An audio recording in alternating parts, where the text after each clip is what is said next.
ಅಂದ್ರೆ ಮದ್ವೆ ಆದ್ರೂ ಕೂಡ ಅವ್ರವ್ರ ಇಂಡಿವಿಜುವಲ್ ಲೈಫ್ ಅವ್ರಿಗೆ ಇದ್ದೇ ಇರುತ್ತೆ, ಗಂಡಂಗಾಗ್ಲಿ ಹೆಂಡತಿಗಾಗ್ಲಿ ಅವ್ರವ್ರ ಕರಿಯರ್ ನ ಅವರು ನಿಜವಾಗ್ಲೂ ಇಂಪ್ರೂವ್ ಮಾಡ್ಕೊಂಡು ಹೋಗ್ತಾನೆ ಇರ್ಬೇಕು ಅಂಡ್ ಕಲಿತಾನೆ ಇರ್ಬೇಕು, ಸುಖ ದುಃಖಗಳಲ್ಲಿ ಭಾಗಿಯಾಗ್ಬೇಕು. ಲವ್ ಈಸ್ ಅಲ್ವಾ. ಪ್ರೀತಿ ಅಂದ್ರೆ ಅದೇ, ನೀವ್ ಪ್ರೀತಿ ಅಂದ್ರೆ ಇಬ್ರಿಗೂ ಫ್ರೀಡಮ್ ಕೊಡ್ಬೇಕು. ಮದ್ವೆ ಅಂದಿದ ತಕ್ಷಣ ಹುಡ್ಗಿ ಮನೆ ಕೆಲಸ ಮಾಡ್ಕೊಂಡೇ ಇರ್ಬೇಕು, ಮನೇಲೇ ಇರ್ಬೇಕು, ಗಂಡನ್ ಜೊತೆ, ಗಂಡ ಎಲ್ಲೋದ್ರೂ ಹುಡ್ಗಿ ಫಾಲೋ ಮಾಡ್ಬೇಕು, ಅದು ತಪ್ಪು ಅಂತ ನಾನು ಹೇಳ್ತಿಲ್ಲ. ಬಟ್ ಇಬ್ರು ಕಡೆಯಿಂದನೂ ಅದಿರ್ಬೇಕು ಅಂತ ನಾನು ಹೇಳ್ತಿರೋದು. ಕೆಲವೊಂದ್ಸಲ ನಾನ್ ಫಾಲೋ ಮಾಡ್ಬೇಕಾಗತ್ತೆ, ಕೆಲವೊಂದ್ಸಲ ಅವ್ರು ನಾನು ಎಲ್ಲಿದ್ದೀನಿ ಅಲ್ಲಿ ಫಾಲೋ ಮಾಡ್ಬೇಕಾಗತ್ತೆ, ಇಬ್ರು ಅರ್ಧ ಅರ್ಧ ದಾರಿ ಬರ್ಬೇಕಾಗತ್ತೆ. ಅದು ಅವಾಗ ಇಬ್ರು ಕಡೆಯಿಂದ ಪ್ರೀತಿ ಇದೆ ಅಂತ ಅರ್ಥ. ಒಂದೇ ಸೈಡೆಡ್ ಇದ್ರೆ that is not love, that is just a compromise. ನಾವು ಆ ಕಾಂಪ್ರಮೈಸ್ಗೆ ಕಾಲಗಳಿಂದ ಮದ್ವೆ ಅಂತ ಹೆಸರು ಕೊಟ್ಟಿಟ್ಟು ಬಂದಿದೀವಿ. ಇವಾಗ ಸಾಕಷ್ಟು ಬದಲಾವಣೆಗಳಾಗ್ತಿದೆ, ಬಿಕಾಸ್ ಹೆಣ್ಮಕ್ಳು ತುಂಬಾ ಇವಾಗ ಎಜುಕೇಶನ್ ಇಂಪಾರ್ಟೆನ್ಸ್ ಕೊಡ್ತಿದ್ದಾರೆ.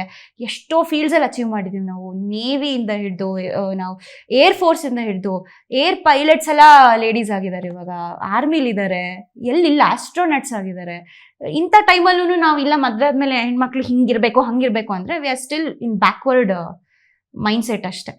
ಸೊ ಅದನ್ನೆಲ್ಲ ಅರ್ಥ ಮಾಡ್ಕೊಂಡು ಮೆಚುರಿಟಿ ಇರೋಂಥ ಹುಡುಗರು ಹುಡುಗ ಸಿಗಲ್ಲ ಅನ್ಕೊಂಡಿದ್ದೆ ನಾನು. ಸೊ ನಮ್ಮ Sam is not like that, luckily. Okay, so basically to put things in perspective, we are supportive to each other. So we want to achieve our dreams and support each other's dreams. ಇದು ನಮ್ಮ and definitely ಅದರಲ್ಲಿ compromise ಅಥವಾ adjust ಮಾಡುವಂತ situations ಬರಬಹುದು, ಬರೋದೇ ಇಲ್ಲ ಅಂತ ನಾವು ಹೇಳ್ತಿಲ್ಲ. ಬಟ್ ಬಂದಾಗ ಒಂದ್ಸಲ ನಾನ್ ಮಾಡಿದ್ರೆ ಒಂದ್ಸಲ ಅವ್ರು ಮಾಡ್ತಾರೆ, ಆ ಥರ ಆ ಅಂಡರ್ಸ್ಟ್ಯಾಂಡಿಂಗ್ ನಮ್ಮಲ್ಲಿದೆ. ಯಾರಿಗೂ ತೀರಾ ಒನ್ ಸೈಡೆಡ್ ಆಗಿ ಅನ್ಯಾಯ ಆಗ್ಬಾರ್ದು ಕನ್ಸುಗಳಿಗೆ.